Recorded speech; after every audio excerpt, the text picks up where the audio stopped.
Élèves. Je tiens à vous informer qu'à partir d'aujourd'hui, lundi 11, et jusqu'à vendredi 15 mai 2020, nous allons travailler des activités de soutien et de consolidation. Ça sera comme une mise à niveau. Alors, je compte sur votre concentration. C'est parti. Nous commençons par revoir une leçon de vocabulaire, les noms composés. Je vous demande de suivre avec moi sur la fiche qui accompagne cet audio. Très bien. Si je vous pose la question, c'est quoi un nom composé et comment est-il formé?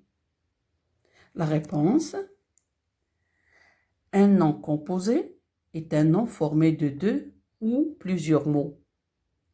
Il désigne un seul nom, un seul être ou une seule chose. Le nom composé peut s'écrire avec un trait d'union, comme un sèche-linge. Et un sèche-linge, c'est l'appareil qui sert à sécher le linge. Le nom composé peut s'écrire sans trait d'union, comme fer à repasser. Et le fer à repasser, c'est l'appareil utilisé pour défroisser le linge. Ça veut dire enlever les plis du linge. Le nom composé peut s'écrire en un seul mot, comme un tournevis, l'outil pour tourner les vis. Revoyons maintenant la composition des noms composés. Un nom composé peut être formé d'un verbe plus un nom, comme un monte-charge. Et un monte-charge, c'est une sorte d'ascenseur servant à monter et descendre des marchandises dans des usines, dans les grands magasins ou dans les résidences. Le nom composé peut être formé d'un nom, plus la préposition, plus le nom. La préposition et le nom forment le complément du nom, comme un bouche à bouche. Par exemple, le secouriste a fait du bouche à bouche au noyé, ça veut dire il a soufflé par sa bouche de l'air dans la bouche bien sûr du noyé pour le sauver. Un nom composé peut être formé d'une préposition plus un nom, comme dans après-midi. Et après l'après-midi, c'est le moment de la journée entre midi et le soir. Peut être formé d'un nom plus nom, comme téléfilm. Et un téléfilm, c'est un film réalisé pour la télévision. Un nom composé peut être formé d'un adjectif plus un nom, comme un libre-service. Et un libre-service, c'est un magasin où les clients se servent tout seuls librement. Le nom composé peut être formé d'un mot, un variable, plus un nom, comme une avant-scène. Et une avant-scène, les enfants, c'est, par exemple, au théâtre, c'est la partie antérieure, la partie devant de la scène, entre le rideau et la rampe. Et la rampe, c'est la rangée de lumière placée sur le devant de la scène qui permet l'éclairage ou bien qui permet d'éclairer les comédiens par en bas, sans gêner ou déranger la vue des spectateurs. Après ce bref rappel, passons maintenant aux exercices. Alors, je vous demande, chers élèves, de réaliser ces 3 exercices et de me rendre la réponse le mercredi 13 mai entre 9h et 15h.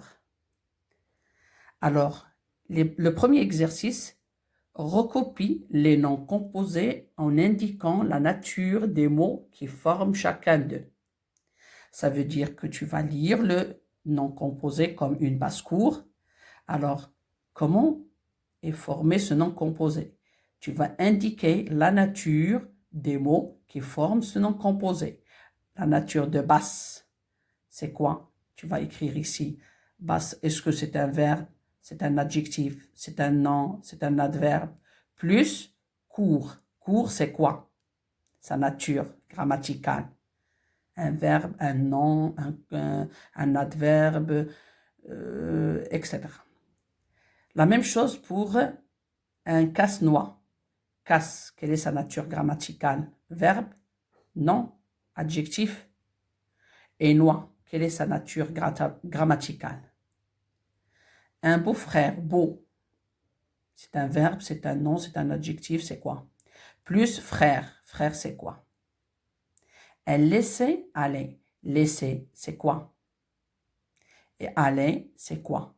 Alors, tu vas écrire la nature du mot ici. Non. Adverbe, adjectif, plus abri. Abri, c'est quoi? C'est quoi la nature grammaticale? Alors, la même chose pour arrière-boutique. Arrière, c'est quoi? Et boutique, c'est quoi? Je parle de la nature grammaticale.